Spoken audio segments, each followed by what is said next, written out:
Hey everyone, welcome to 592 Talk Shoes. I'm super excited about this. Felicia and I have been thinking about this for a while. And I think that you'll enjoy this because this is not some ultra hiker that's done thousands of miles and 57 different types of shoes. This is just average people that got up, wanted to start walking and wanted to start getting in shape. And so if you've liked or are interested in seeing more by us, you can hit like and subscribe to get notified.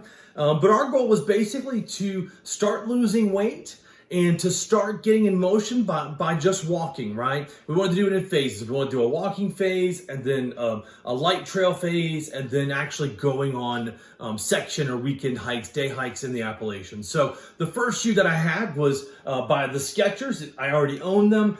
They were comfortable. I figured that I could just start with these. And so I went about 20 miles in these, which is a good probably half month of walking because I was unable to even go a mile in the beginning. But these were super comfortable. I already had them. They were slip-on. I weighed 378 pounds when I started with these shoes. But what I noticed right off the bat was that I was sliding side to side in them. They weren't the right fit. They were easy to get on and off. They're actually light for just a regular common shoe, which I liked.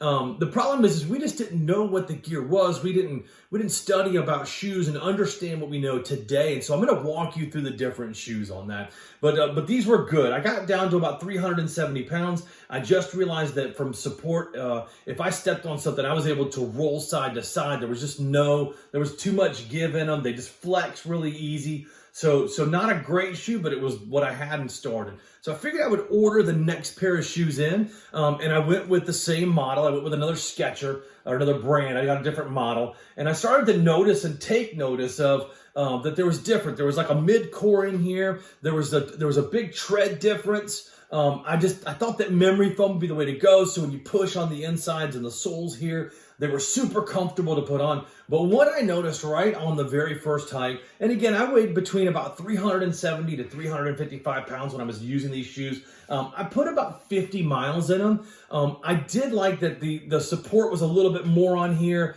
It's the tongue. It kind of held it in, but the shoelaces were just regular cloth shoelaces. It didn't flex as much as the other shoe. Notice that like this one would just basically fold like a taco. But when you come onto this shoe, a little bit more stability side to side.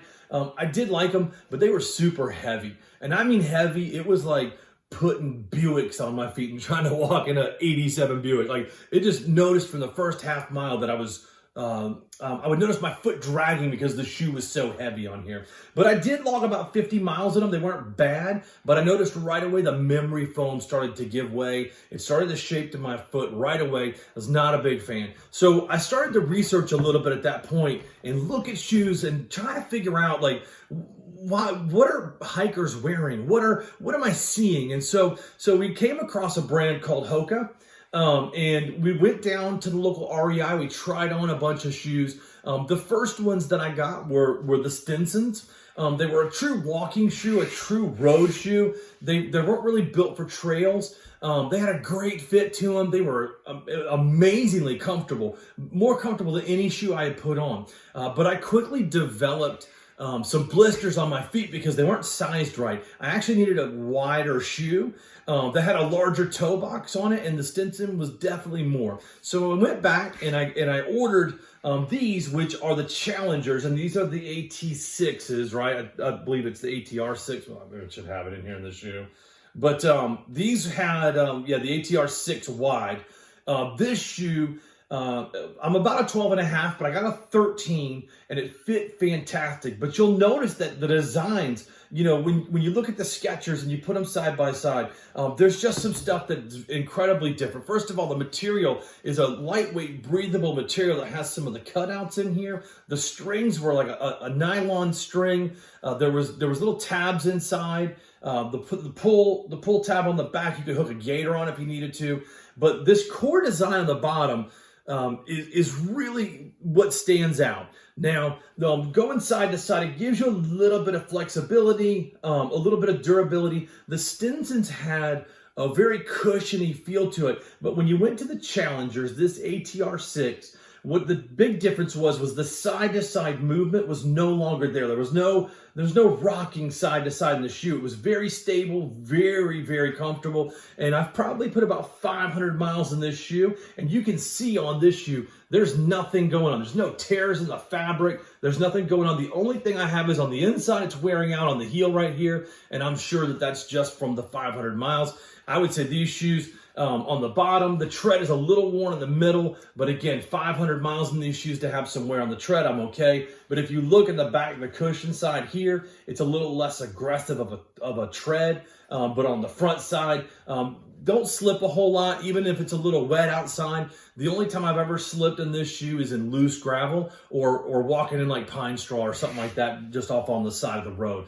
Love these shoes. I actually like them so much that Felicia actually got a pair of the Torrent 2s on here. And again, this one has a little bit more of a hiking tread. You can see on the bottom where in the middle here. And she loves these shoes as well. She's probably got almost close to the same mileage on here. And again, it's lightweight. So if you look at this shoe, even in a size 13, it weighs less than 11 ounces around here. So you're talking about 22 ounces or 1.5 pounds for these shoes that weigh 1.5 pounds. So when you're walking in a good pair of trail shoes, and hers are even lighter, with the stability and everything that comes along, the breathability and the fibers, there's cutouts on the top here as well, and no wear on the heel. Very, very comfortable. I would recommend the Hokas.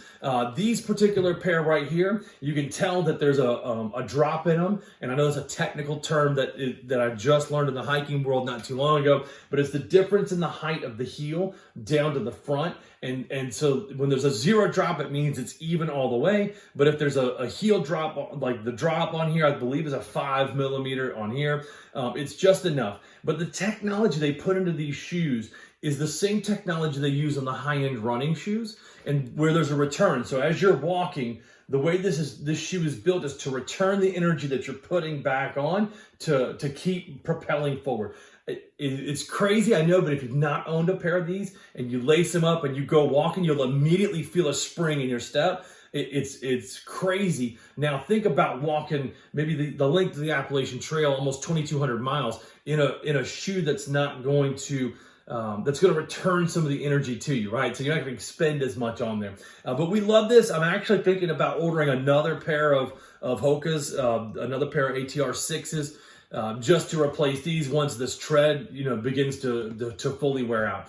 But anyway, if you have any questions or comments, feel free to put them down below, and we'll be sure to answer. Hope you all are having a great time. If you like the channel, again, hit like and subscribe. Thanks so much.